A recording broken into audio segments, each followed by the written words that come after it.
ফেনীতে ভারী বর্ষণ এবং উজান থেকে নেমে আসা পানিতে আতঙ্কে আছে এলাকাবাসী। প্রিয় দর্শক, আমরা নয়া দিগন্ত ফেসবুক পেজে সকলকে স্বাগত জানাচ্ছি। আমরা এই মুহূর্তে আছি ফেনী ফুলগাজীর উত্তর যে বরেয়া গ্রামে, সেখানে রয়েছি। আপনারা দেখতেছেন যে আমাদের ঠিক পিছনেই যে বাঁধ ভেঙে যে অজরে যে পানি যাওয়ার যে স্রোত, সেটি কিন্তু আপনারা যে শব্দটি সেটি কিন্তু আপনারা শুনতে পারতেছেন। আপনাদেরকে একটু বিস্তারিত আমরা জানাতে চেষ্টা করব যে ফেনীতে ভারী বর্ষণ এবং ভারত থেকে নেমে আসা উজানের ঢলে বন্যা পরিস্থিতি তৈরি হয়েছে ইতিমধ্যে, যেটি আপনাদেরকে আমরা অবগত করতে চাইতেছি যে গতকাল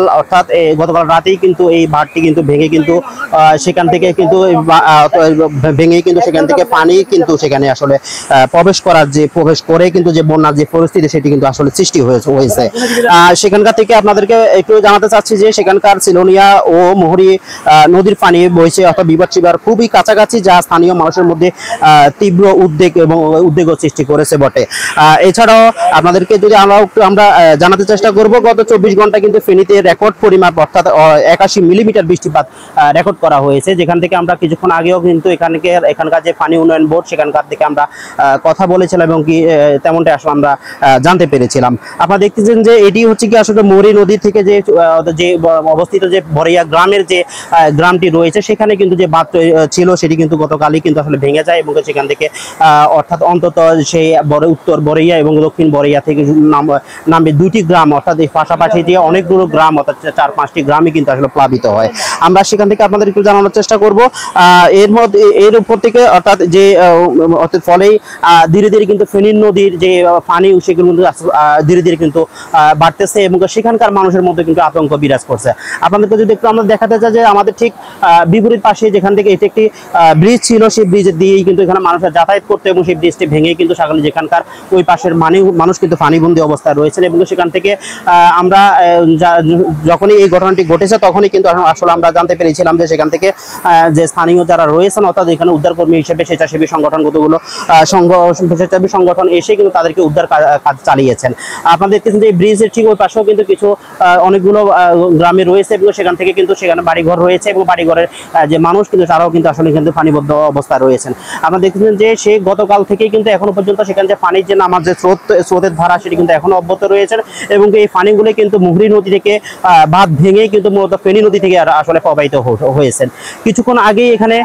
আপনাদেরকে আরো একটু জানাতে চাইবো যে কিছুক্ষণ আগেই এখানে কিন্তু যে ফুলগাজী উপজেলা নির্বাহী অফিসার এবং সেখানে পানি উন্নয়ন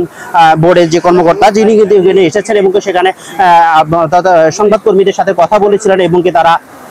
তারা জানিয়েছিলেন আমাদেরকে যে আসলে তারা যে কোনোভাবে যে একটা আশ্বাস প্রদান করেছিলেন যে এখানে বাঁধটা নির্মাণ করার জন্য যা যা করণীয় দরকার তারা করার জন্য তারা মোটামুটি একটু পদক্ষেপ গ্রহণ করেছেন।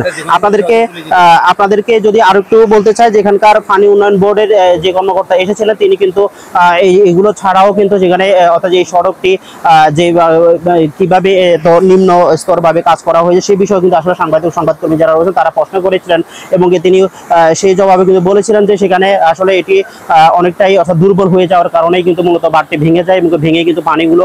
ফেনী নদীতে প্রবাহিত হয়েছেন। আমাদের ঠিক পেছনে কিন্তু এখানে একটি অর্থাৎ বিপদের অর্থাৎ যে আতঙ্কে একটি বাড়ি সেগুলো কিন্তু এখানে রয়েছেন, যেখানে আপনারা দেখছেন খুব কাছাকাছি যে এখানে একটি যে ঘর রয়েছে সেই ঘরটিতে কিন্তু এখানে কিন্তু এখনো আমরা যতটুকু দেখতে পেয়েছিলাম যেখানে বাসিন্দা রয়েছেন এবং সেখানে কিন্তু তারা কিন্তু তাদের একটা আতঙ্কে আরো আতঙ্কের মধ্যে তারা রয়েছেন এবং তারা যে কোনো ভাবেই কিন্তু অর্থাৎ এই ঘরটি অর্থাৎ যে পানির যে স্রোতের ধারা সেই স্রোতের ধারার কারণে কিন্তু যে কোনো সময় কিন্তু এই ঘরটি এত ভেঙে পড়তে পারে, এমনটাই আসলে যারা এখানে বাসিন্দা রয়েছেন তারাও কিন্তু আসলে অনেকটা আতঙ্কে তাদের মধ্যে বিরাজ করছেন। তো আপনাদেরকে অর্থাৎ আমরা ফেনী